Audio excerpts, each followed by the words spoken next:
সভাপতি আহ্বায়ক শ্রদ্ধা হাজম মামা বিপ্লব হোসেনকে সভাপতির আসন গ্রহণ করার জন্য অনুরোধ করছি এবং ওনার বক্তব্য প্রদানের জন্য অনুরোধ করছি।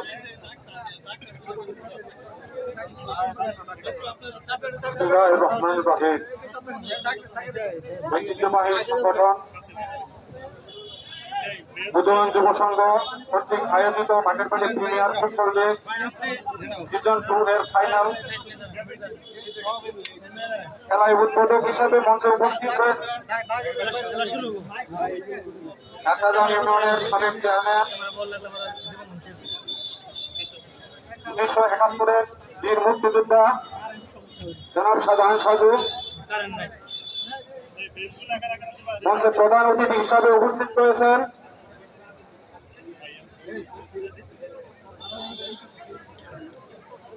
কেন্দ্রীয় বিএনপির ভাইস চেয়ারম্যান সচিবুর মাসাইলের জননেতা জনাব অ্যাডভোকেট আহমদ আজম খান সহ বিএনপির সকল সহযোগী নেতৃত্ব, সম্মানিত উপস্থিতি, আসসালামু আলাইকুম।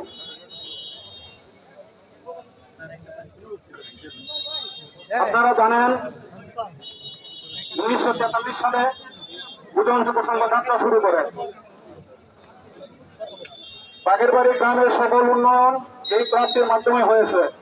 শুধু উন্নয়ন নয়, শিক্ষা, সংস্কৃতি, ঐতিহ্য ও খেলাধুলাও অসামান্য অবদান রেখে চলেছে এই গ্রাম।